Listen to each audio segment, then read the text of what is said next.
안녕하세요 어르신들. 제 목소리 들리시면 손 한번 흔들어 주세요. 손 한번 흔들어 주세요. 예. 몇 분이 손 안 흔드시네요. 저 아시겠어요? 제가 소개를 먼저 저를 소개 드릴게요. 용산 재가노인센터의 조남범 소장입니다. 다 아시죠? 얼굴 뵙기는 힘들어도. 자, 저는 오늘 이렇게 인사드리고 다음에 또 뵙기로 하고요. 오늘 네. 귀중한 시간을 가지려고 합니다.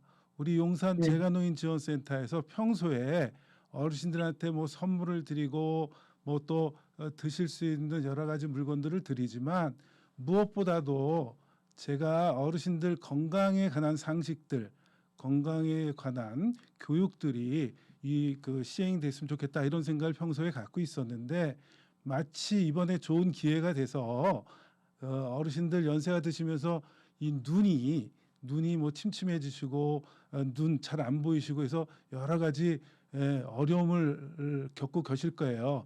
저희 어머니 역시 뭐 내년이 90이신데 그런 고통을 갖고 계시거든요. 그래서 이번에 좋은 기회가 돼서 이렇게 안과 눈에 대한 일반적인 교육과 또 상식과 그리고 또 여러분들이 어떻게 좀 관리를 하시는 게 좋은지를 교육 프로그램을 마련했습니다. 우리 좋은 선생님 모시고 오늘 짧게나마 그런 시간을 가질 텐데 잘 보시고 잘 들으시고 우리가 일상생활에서 어르신들 눈 건강 잘 지키시기를 부탁드리겠습니다. 감사합니다. 우리 원장님 소개해드리겠습니다. 나오실 때에 큰 박수를 주세요. 아주 아름다우신 아주 실력 있으신 선생님이니까 박수 크게 부탁드립니다.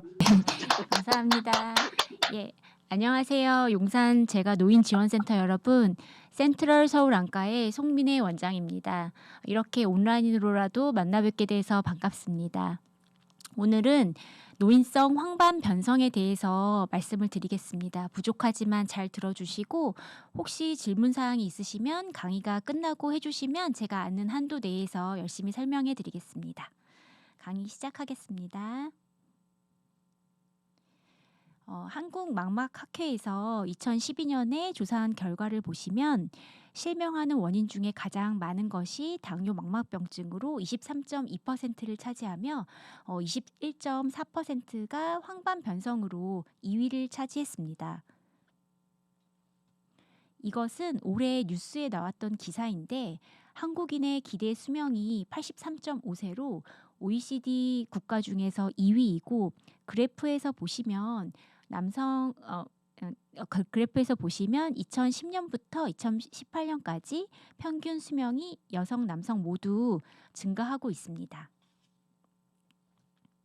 이렇게 점점 노인 인구의 비중이 높아지면서 해가 거듭될수록 황반 변성 환자분들도 증가하는 추세를 보이고 있습니다. 먼저 눈의 구조에 대해서 말씀을 드리겠습니다. 우선 사람의 눈은 이렇게 생겼습니다. 각막이라고 하는 맨 겉에 이제 투명한 층인데 검은 눈동자를 덮고 있는 층이고 안에 동공이라고 하는 부분에서 카메라의 조리개처럼 빛의 양을 조절하는 부분이 있고 이 부분을 통과를 하면 수정체라는 카메라 렌즈에 해당하는 부분에서 빛을 굴절시켜서 가장 안쪽 카메라 필름에 해당하는 시력의 가장 중요한 부분을 담당하는 망막, 그 중에서도 망막에 가장 예민하고 초점을 맺는 부분인 황반에 상이 맺게 되고 이것이 시신경으로 가서 대뇌로 가서 우리가 볼 수 있게 됩니다. 이제 우리가 흔하게 백내장이라고 말을 하는 거는요, 이 앞에 있는 카메라 렌즈에 해당하는 부분에 혼탁이 생기는 것을 말하고 이것을 수술하는 것이 이제 백내장 수술이라고 하는 것이고요. 안쪽에 제가 담당하고 있는 망막이 있습니다. 눈의 작동 원리를 보시면 카메라와 눈을 많이 비교를 해서 설명을 합니다. 그래서 카메라 조리개에 해당하는 부분이 바로 홍채가 되겠고요. 카메라 렌즈에 해당하는 부분이 바로 이제 수정체가 되겠고, 카메라 필름에 해당하는 부분이 바로 이제 망막이 되겠습니다. 앉아 사진을 보시면 이제 동그랗게 보이는 것이 바로 시신경이 되겠고요. 옆에 약간 색깔이 짙게 보이는 부분이 이제 망막에서도 가장 중요한 황반이라고 하는 부분이 되겠습니다. 황반 변성은요, 이제 황반이라는 것이 망막의 중심부고 시세포가 가장 밀집된 부위인데 이 부분이 노화나 유전적인 요인에 의해서 기능이 떨어지는 질환이 되겠고요. 황반 변성이라는 것이 이제 60세 이상의 성인에서는 실명 원인 1위가 되겠습니다. 황반 변성의 가장 큰 원인은 노화인데 이렇게 연령이 증가할수록 특히 65세 이상이 되면 기하급수적으로 많아지게 됩니다. 황반 변성의 가장 큰 원인이 바로 노화가 되겠고요. 이외에도 유전적인 원인, 자외선, 흡연, 비만, 그리고 고혈압, 동맥경화, 고지혈증 같은 것들이 있습니다. 이 중에서도 특히 흡연은 발생 위험성을 5배 이상으로 증가시켜서 반드시 금연을 하도록 해야겠습니다. 황반 변성의 증상은 시야의 중심이 흐릿하게 보이고 직선이 휘어져 보이게 됩니다. 그래서 이게 이제 남산 타워인데 이 타워가 이제 곧게 보여야 되는데 가운데가 이렇게 찌그러져 보인다든지 더 진행이 되면 안 보이게 이렇게 되는 현상이 나타날 수 있습니다. 암슬러 격자 검사를 통해서 자가 진단을 할 수가 있는데 이제 A가 이 처음 그림이 정상이고 심해질수록 격자 무늬가 휘어지는 정도가 심해지고 구겨지게 됩니다.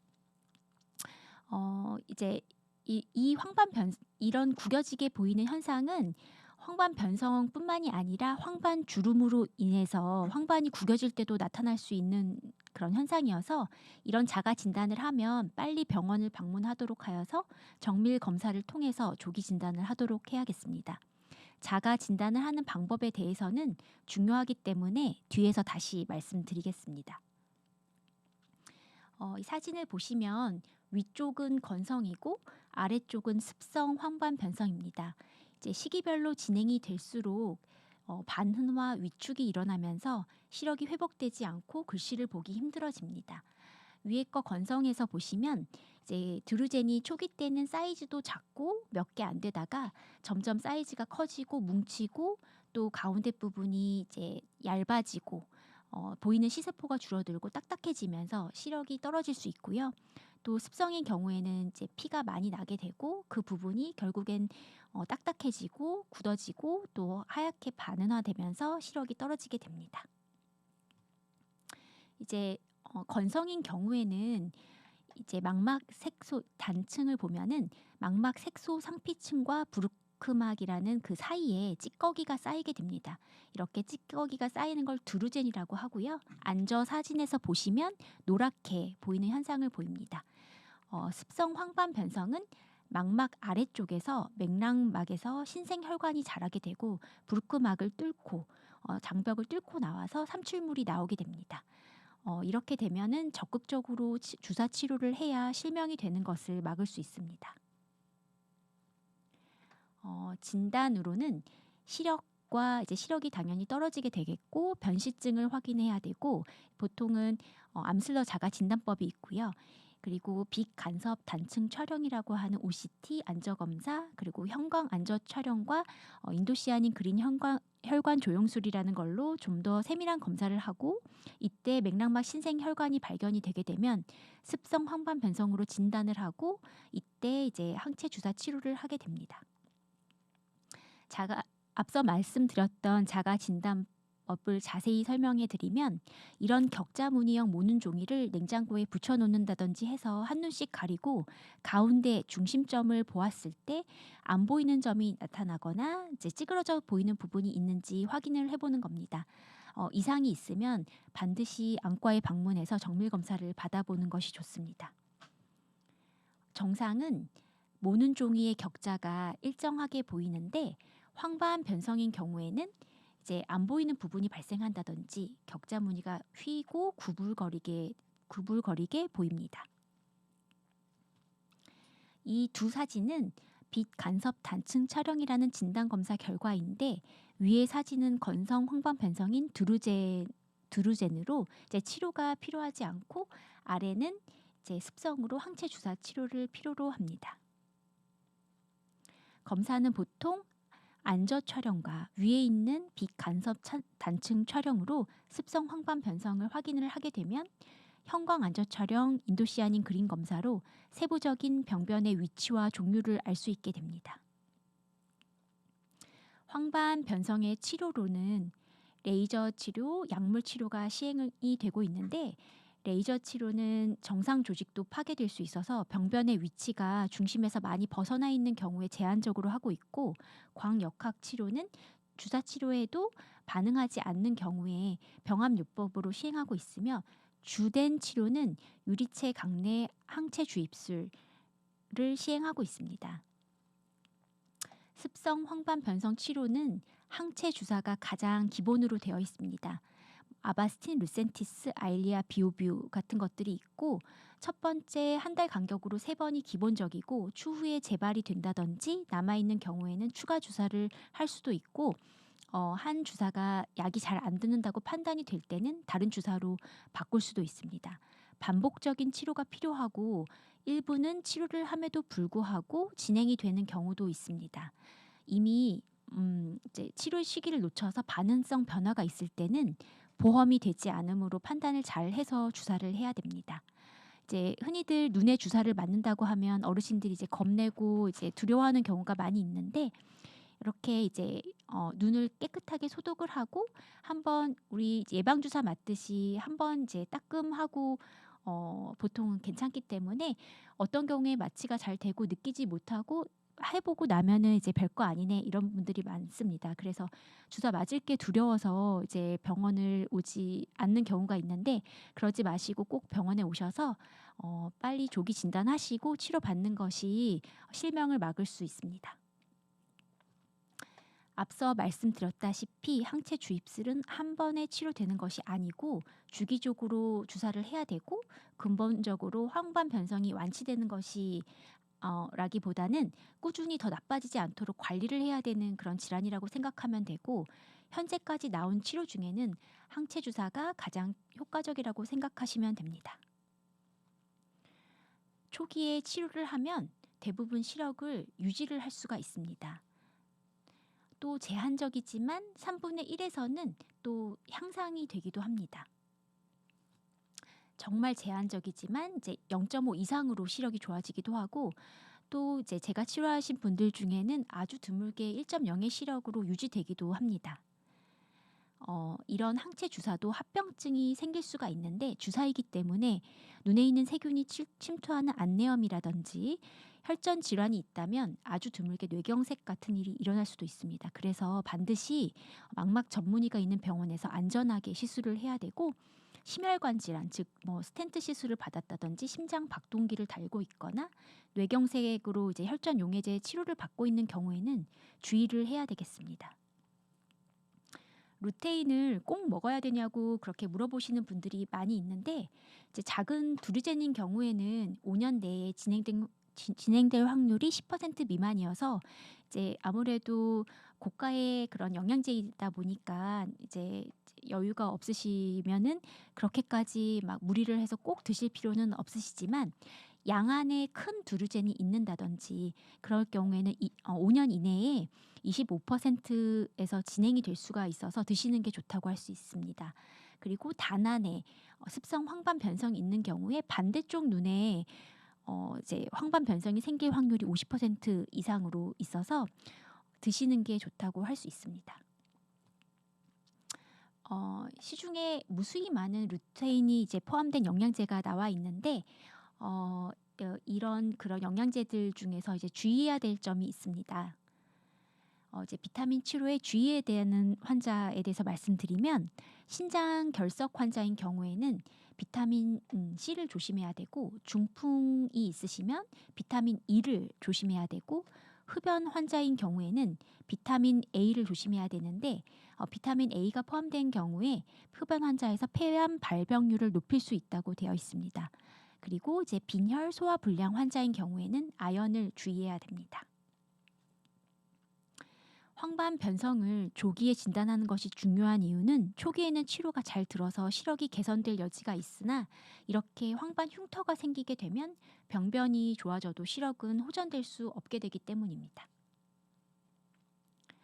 이 환자는 초기에 발견이 되어서 항체 주사 치료를 하였고 이렇게 OCT에서 보면 부어있던 게 주사 치료 후에 바로 이제 부종도 빠지고 시력도 90% 이상 회복되었던 케이스입니다. 이렇게 좋아질 수도 있는데 어, 이 환자는 황반 변성으로 인해서 이미 처음부터 조직이 변화가 되어 있어서 항체 주사 치료 후에도 시력이 0.08에서 0.04로 별로 호전이 되지 않았던 예입니다. 제가 최근에 치료한 황반 변성 환자인데 이제 안타까운 좀 증례를 보여드리겠습니다. 이 환자는 왼쪽이 안 보인다는 주소로 내원을 하였습니다. 네, 양쪽 교정 시력 모두 이제 오른쪽이 0.5, 좌안이 이제 0.1로 떨어져 있었고 안조 촬영에서 보시면 좌안의 경우에는 황반 변성이 반흔화 위축 과정이 되어 있어서 치료가 이제 불가능한 상태였고 환자가 별로 증상이 없는 쪽에도 황반 변성 소견이 있었습니다. 아까 보여드렸던 비간섭 단층 촬영 결과를 보시면 이렇게 불룩하게 솟아있는 부분, 이 부분 아래쪽에 삼출물이 채워져 있고 아래쪽도 이렇게 불룩하게 솟아있는 부분이 있습니다. 이것이 바로 전형적인 습성 황반 변성의 모습이고 좌안은 딱딱하게 굳어져 반은화 소견이 있어서 이렇게 불룩하게 솟아는 있지만 삼출물 같은 거는 없는 상태였습니다. 오른쪽에 아일리아 유리체 강내 아일리아 주입술을 한 달 간격으로 3회 시행하기로 하였고 우선 한 번 주입을 했는데도 한 달 후에 바로 삼출물도 없어지고 불룩하게 솟은 그런 부분들도 이제 많이 가라앉은 모습을 볼 수 있습니다. 이 환자분이 이제 좌안이 안 보이는데 왜 우안에 주사를 놓냐고 화도 내시고 차분히 설명을 해드려도 잘 이해를 못 하셨었는데 이제 이렇게 주사 치료를 어느 정도 유지가 되다가 환자분이 이제 괜찮으니까 안 오시게 됐죠. 그래서 이제 한참 안 오시다가 갑자기 오른쪽이 안 보인다고 해서 오셨는데 이제 우려하던 일이 터지고야 말았습니다.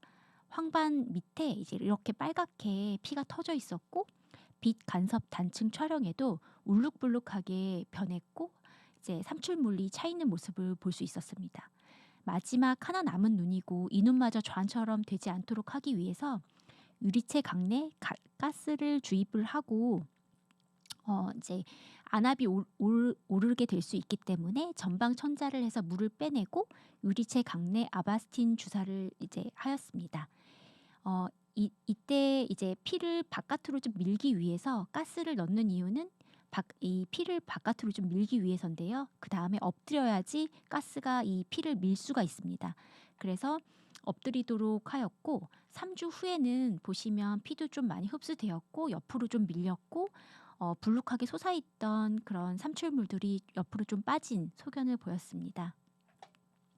그런데 이제 하얗게 이렇게 변했고요. 시력은 계속 좀 안 보인다고 호소를 하였고 이제 앞으로도 계속 이제 유리체 강내 아일리아 주입술을 시행하고 경과 관찰을 할 예정입니다. 이 환자에서 교훈을 삼을 것은 우선 황반 변성은 양한성으로 오는 경우가 있어서 꽤 주의를 해야 되고 주사 효과가 있어도 이렇게 반대 눈이 반은화되었던 경우라면 좀 더 적극적으로 항체 주사 치료를 유지를 해야 된다는 것입니다. 이제 환자분들이 주사 치료가 아무래도 비용적인 면도 그렇고 누구나 주사를 맞는 것은 싫고 두려운 일이니까 웬만하면 안 맞으면 안 돼요라고 이제 물어보시는 분들이 많이 있으신데 시기를 놓치거나 심각한 상태에서 치료받는 것보다 병이 심하지 않을 때 지키는 것이 더 중요하다고 하겠습니다. 황반 변성은 많은 질환이 마찬가지겠지만 조기 발견하고 조기 치료하는 것이 중요합니다. 나이와 유전은 막을 수 없지만 금연하고 혈압, 고지혈증, 체중 관리 이런 것들은 할 수 있고 또 외출 시에 선글라스를 끼는 것은 일상생활에서도 충분히 실천할 수 있는 것들입니다. 야채도 많이 먹고 건성인 경우에는 루테인을 복용하고 습성으로 진단이 되면 정기적인 검사와 치료를 해야 됩니다. 다시 한번 황반 변성에서 환자분들이 아셔야 할 것은 금연이 중요하고 선글라스로 자외선을 꼭 차단하도록 하고 녹황색 채소, 등푸른 생선 같은 것을 이제 드셨으면 좋겠고 자가 검진으로 암슬러 검사를 주기적으로 해보는 게 좋겠고 정기 검진을 꼭 해보셨으면 합니다. 이상입니다. 경청해 주셔서 감사합니다.